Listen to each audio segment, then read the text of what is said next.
Namaste, aloha. Welcome to the wisdom of the Bhagavad Gita. My name is Janapati Das. Tonight is normally Transcendental Thursday. However, since I was going to teach the class on wisdom of Bhagavad Gita, I will teach that tonight since I was out of town on Tuesday. So please accept my respects and thank you for tuning in for this class. We will begin this class with, of course, the hearing and chanting of Krishna's names, which is the prime benediction for humanity at large. The hearing and repeating of God's holy names, mantras. And this is instructed by our spiritual master. So at this moment, I would like to offer my respectful obeisances unto my Guru Dev, my Guru Dev, Siddhaswara Rupananda Paramahamsa Srila Prabhupada. And I'd also like to offer my respects to A.C. Bhaktivedanta Swami Prabhupada, my spiritual grandfather, who we are reading about, who translated this Bhagavad Gita as it is. And we will get into some verses tonight, very pertinent. But first, let's go ahead and do some Kirtan together. Thank you. Just join along.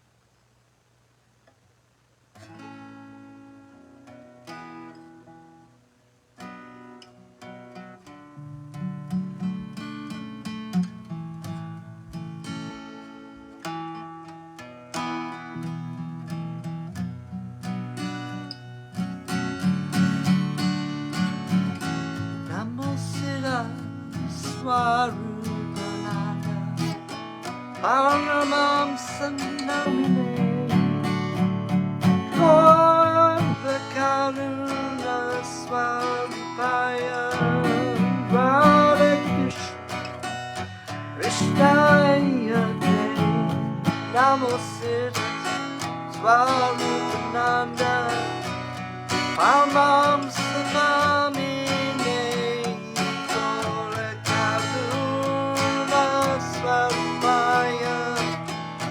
Radha Krishna Pristaya Deva Krishna Chaitanya Prabhu Nityananda Shri Advaita Gadadara Shri Vasudeva Gaur Bhakta Vrinda Bhaja Shri Krishna Chaitanya Prabhu Nityananda Shri Advaita Gadadhara Shri Vasudeva Gaur Bhakta Vrinda Hare Gaur Nitya Gaur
Haribo. Om Namo Bhagavate Vasudevaya. Om Gana Jamirandasha Gana Shadakaya Chakshuramilitam Yanatashmaya Shigorave Namaha. I was born in the darkness of ignorance, and my spiritual master opened my eyes with the torch of knowledge. I offer my respectful obeisances unto him.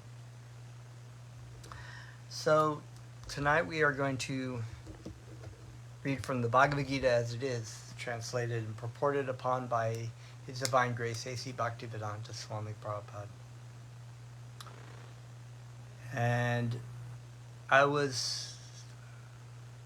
doing this class in memory of the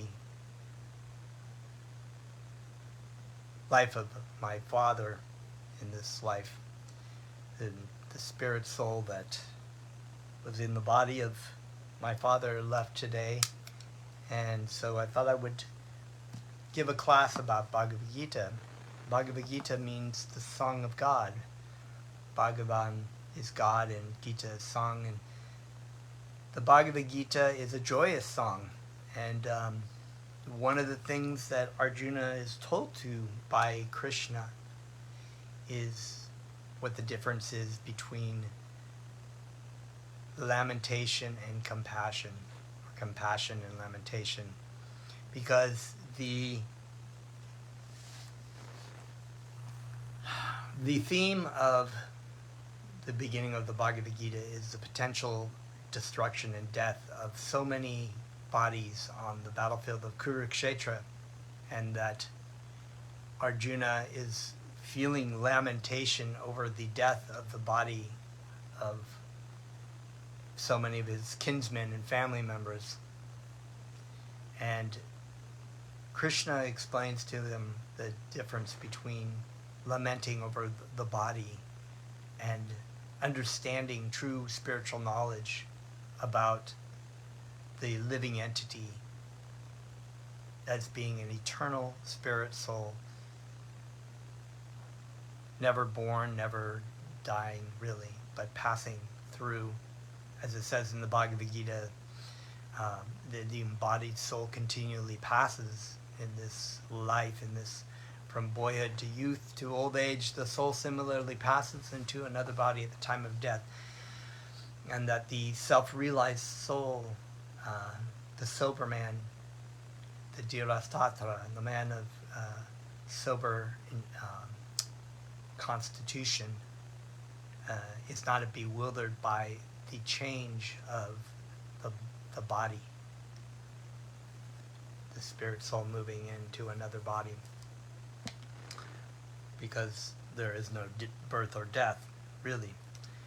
And so, in light of the sadness, some sadness about losing the association of someone you love in this material world, there is great joy in the knowledge that there is no death, really, in the true sense, in the spiritual sense, that we just leave our bodies, we come into this world, and our bodies grow, they produce offspring potentially, and they dwindle and they pass away, but that the spirit soul never ceases to exist. So what we're going to do is we're going to read a couple verses from chapter 2, because this is a conversation that was starting to unfold as Arjuna, as we know, in the beginning of the Bhagavad Gita, sees the situation, becomes lamentful, and is actually overwhelmed by the lamentation of the death of the body. And Krishna explains to him that he is actually that Arjuna is actually in ignorance about the real situation, and explains to him about the real identity of the living entity. And so we're going to start with, let me see here, a couple of verses, starting with text 20, chapter 2. And the translation goes as such: For the soul there is never birth nor death, nor having once been does he ever cease to be. He is unborn, eternal, ever existing, undying, and primeval. He is not slain when the body is slain. So a little bit from the report by Bhaktivedanta Swami Prabhupada. He says, qualitatively, and we say qualitatively, not quantitatively, because the soul, the living entity, is actually a minute part and parcel of the same energy as the Supreme. In other words, the Supreme Personality of Godhead is not material. He is actually all spiritual. We, in our truest sense as spirit sparks, as spirit souls, can't speak, are not. We are not spiritual in the sense that when we are identifying with our bodies are not spiritual. They have a beginning, a middle, and an end. But spiritually, there is no beginning or end, because it is non-different than Krishna. Qualitatively, so we say qualitatively because we're very minutely small, spiritually, even then. The small atomic fragmental part of the Supreme Spirit is one with the Supreme. He undergoes no changes like the body. Sometimes the soul is called the steady or kushtastha. The body is subject to 6 kinds of transformation. It takes its birth in the womb of the mother's body, remains for some time, grows, produces some effects, gradually dwindles, and at last vanishes into oblivion. The soul, however, does not go through such changes. The soul is not born, but because he takes on a material body, the body takes its birth. For the soul does not take birth there, and the soul does not die. Anything which has birth also has death, and because the soul has no birth, he therefore has no past, present, or future. He is eternal, ever existing, and primeval. That is, there is no trace in history of his coming into being. And so Krishna had made this point. He was saying, while you're speaking like a learned man, because Arjuna had laid out all these rules and regulations and material rituals of why and ethics of why to fight this battle was really bad and to kill these people were really bad. But Krishna is actually refuting that by saying you're pretending like you're actually speaking like a learned person, but you're actually speculating about this whole thing, really.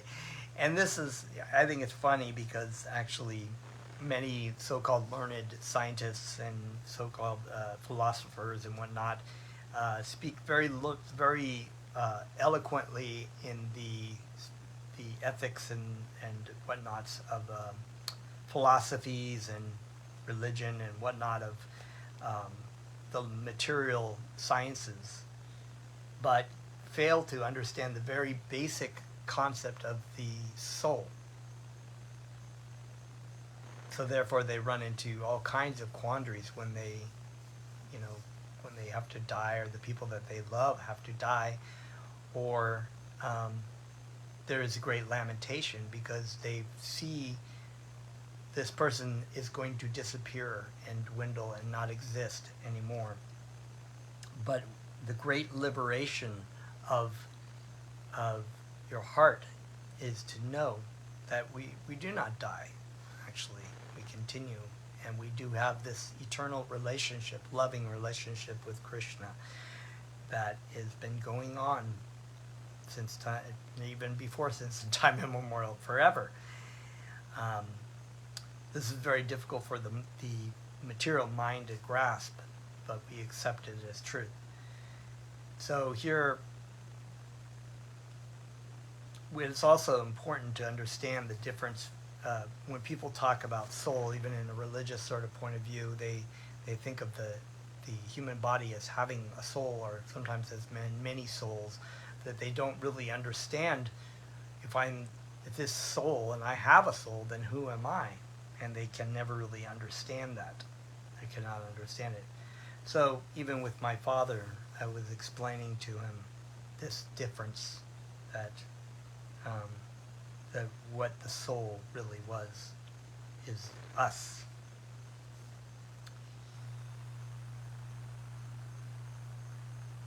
Under the impression of the body, we seek the history of birth, etc., of the soul. The soul does not at any time become old as the body does.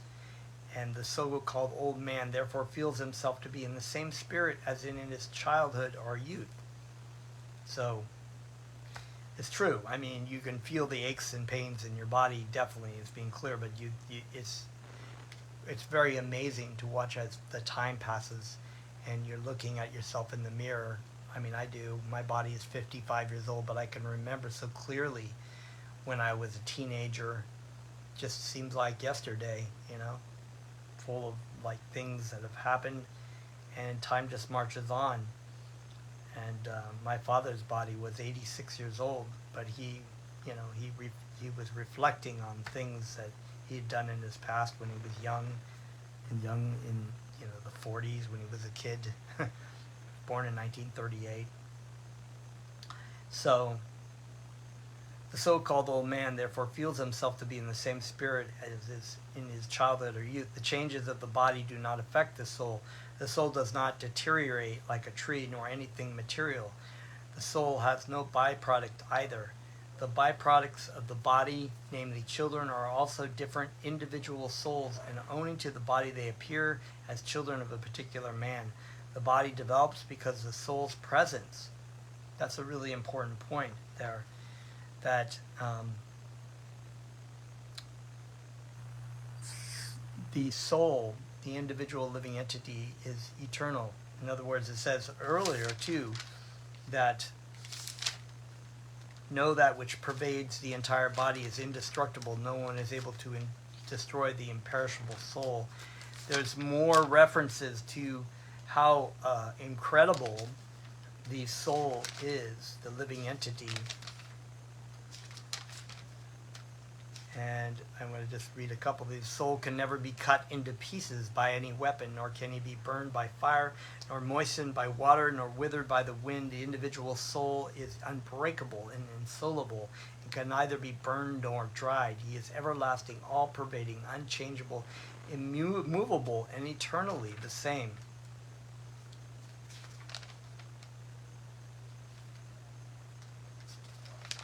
So, another one here from later on in the text, chapter 2. Some look on the soul as amazing, some describe him as amazing, and some hear of him as amazing, while others, even after hearing about him, cannot understand him at all. And so my spiritual master has explained this as, trying to explain that. Sometimes people understand it. They have the consciousness to understand that, no, I am not my body. And my father, I think, understood that, because he was even, when they asked about, do you want a coffin for your body? He was like, no. He's like, why would I put my body in a box? It was kind of like, which I thought was really awesome, because he just, was raised a Catholic, and, there's a lot of belief in the Catholic system about that, is being reborn, the body coming up out of the grave. But he was just like, that's just a big waste of space. I'm not going to be there. He understood. So he just said, when my mother passes on as well, they could cremate both of them and just scatter their ashes. And that was really nice to hear, because he had that understanding. And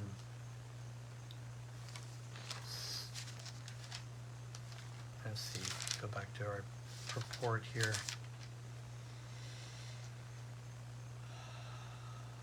The body develops because of the soul's presence.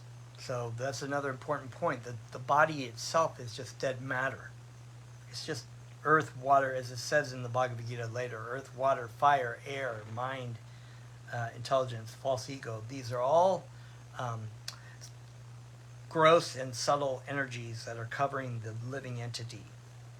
And the living entity is none of those things. So the presence of the body allows the body to grow. whether in a human body, a dog body, a tree body, or insect body, you see this presence of growth. And that is because the soul is present. And when the soul can no longer be supported by the body that is breaking down, in my case with my father, it was really breaking down very quickly, and could not, and so he left. He left. And then the body immediately, unless they deal with it really quickly, they have to embalm it or whatever. I'm not really sure what they're going to, maybe they'll cremate him soon.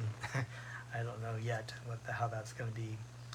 But basically, when the soul has left, and the living entity has left the body, his body, then the body immediately, the laws of thermodynamics kick in, because before it's suspended.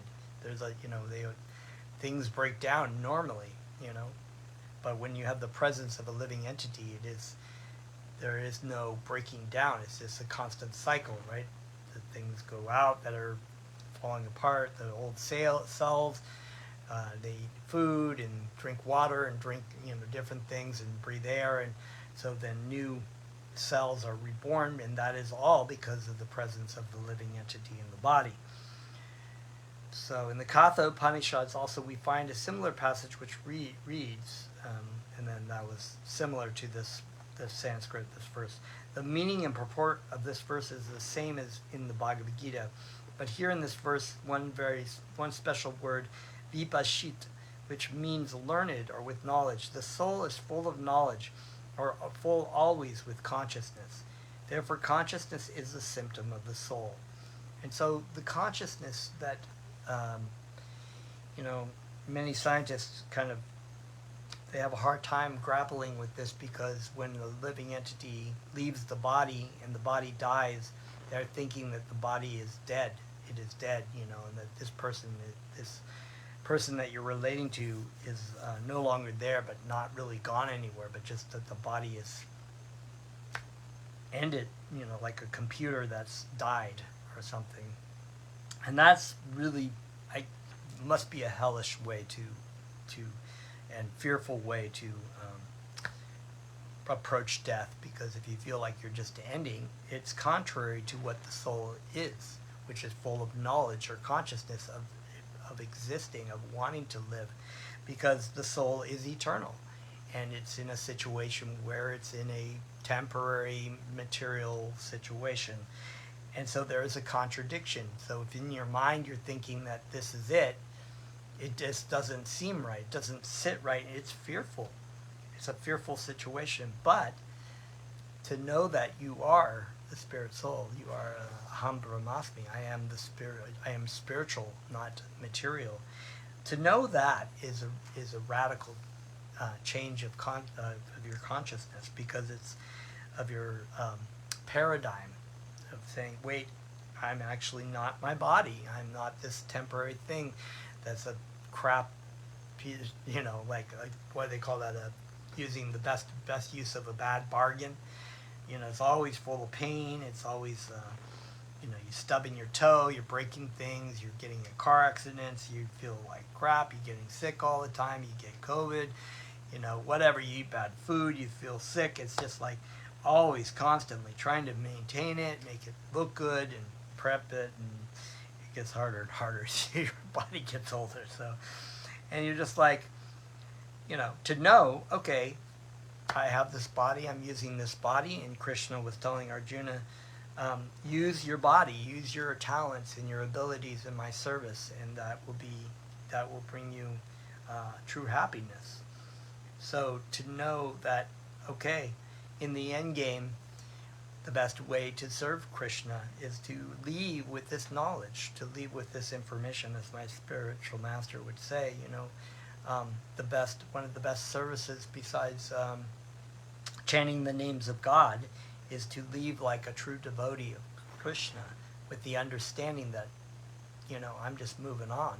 If I'm going back to Krishna, or I'm going back, but I'm always serving Krishna, that's what I will continue on. And that person is sober. That person is equiposed. He is He has an equilibrium about him. So when we have this word in the chapter 2, verse 13, where they're saying that the Sanskrit word is dhirastatra, a person who is a man who is sober, a man who is self-realized. When you're sober, you're not like, oh, what's going to happen? Oh my God, I'm dying. I'm coming to an end. It's all over for me. That's just kind of cuckoo. Like, sober person's like, okay, using the best use of a bad bargain while I'm in this, use this body in the service of Krishna. When it craps out, I use it in the service by leaving it properly with the knowledge that I am not going to be over.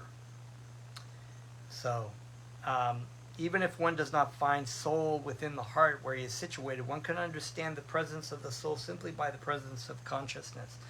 Sometimes we do not find sun in the sky owing to clouds for some other reason, but the light of the sun is always there, and we are convinced that it is therefore daytime. As soon as there is a little light in the sky early in the morning, we can understand that the sun is in the sky. So we know, even when the clouds are covered, we know that it's daytime. Similarly, since there is some consciousness in all bodies, whether man or animal, we can understand the presence of the soul. So things don't just grow because chemicals are rubbing against each other. They've never really been able to prove that that's it. They never proved it, that that's true. They have no proof of consciousness in a material science sort of point of view, but there it is. And where it comes from, science doesn't know, but they can indirectly point to it by seeing the fact that there is real material laws that are going contrary because of the presence of the soul, including the law of thermodynamics. How is it that this body is not breaking down if it's just matter? How is it not breaking down? No, it's because the spirit soul is there. It is animating the body. It is making it move. It is making all the parts move and operate. This consciousness of the soul is, however, different from the consciousness of the Supreme, because the Supreme Consciousness is all knowledge, past, present, and future. The consciousness of the individual soul is prone to be forgetful. Yes. When he is forgetful of his real nature, he obtains education and enlightenment from the superior lessons of Krishna, and also the representative of Krishna. So in this case, Krishna was acting as the spiritual master of Arjuna to enlighten, and the spiritual master has received that from his spiritual master, and so on, disciplical lineage, all the way back to Krishna. So this is said and lined out in the Bhagavad Gita itself in chapter 4, verse 34, where Krishna tells Arjuna, just try to learn the truth. So he's telling all living entities, just try to learn the truth by approaching a spiritual master. Render service unto the spiritual master humbly. The self-realized soul or the spiritual master can impart this knowledge to you because they have seen the truth from their spiritual master who did the same thing from their spiritual master, and so on. So this is a very wonderful way of reminding us of who we are, so that we can be, and this is done out of, as my guru Dave has said, out of true compassion for all living beings, that we do not need to suffer. We do not need to suffer the material world in an embodied state by learning the truth about who we are, remembering the truth actually about who we really are. And this is a very wonderful process. So one more verse here. This is because all this chapter 2 has so many enlightening verses that Krishna is pointing out to Arjuna. As he says here in text 22, as a person puts on new garments, giving up old ones, similarly the soul accepts new material bodies, giving up the old and useless ones. So this analogy I had explained to my father as well, that there should be no fear, just as the Bible says death, where is thy sting? There is no sting, because if you understand that, well, my body is just like this shirt that I'm wearing. Eventually the shirt will get worn out, the buttons will pop off or whatever, and I can just change the shirt and put on another one.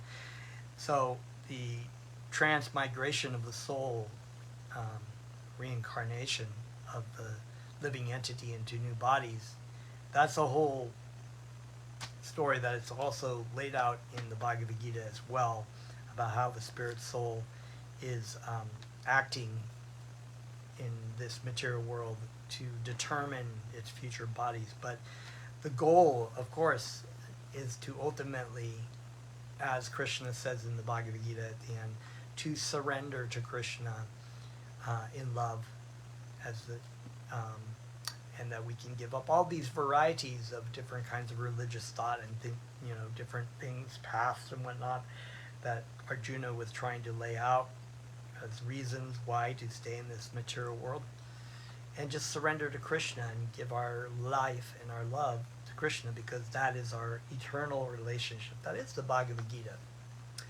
That is our eternal function as living entities. We are all loving servants of Krishna, and Krishna has unconditional love for his children and wants them all to come back to him. It's just like a true father and mother, Change of body by the atomic individual soul is an accepted fact. Even some of the modern scientists do not believe in the existence of the soul, but at the same time cannot explain the source of energy from the heart. Have to accept the continuous changes of body which appear from childhood to boyhood, and from boyhood to youth, and again from youth to old age. From old age, the change is transferred to another body. This has already been explained in the previous verse. So much information, and Bhaktivedanta lays this out. And so what I recommend is that you read this chapter 2. I read the whole Bhagavad Gita, but about the specifics of the living entity, the spirit soul. Very enlightening and very wonderful.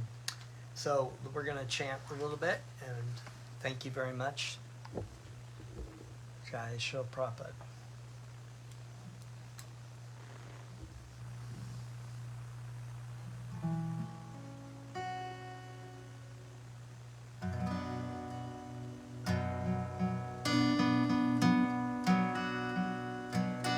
Namo Siva Swarupananda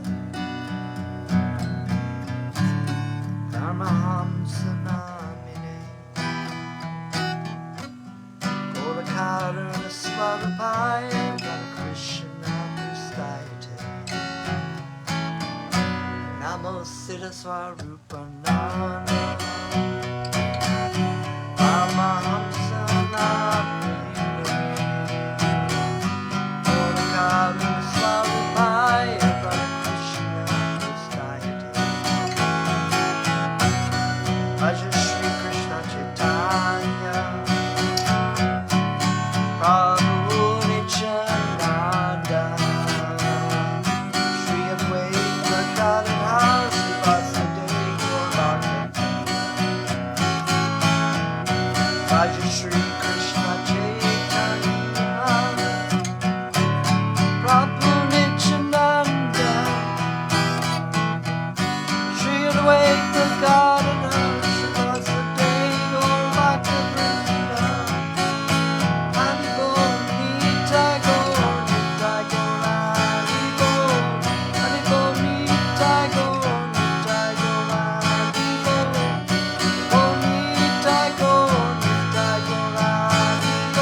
Haribol.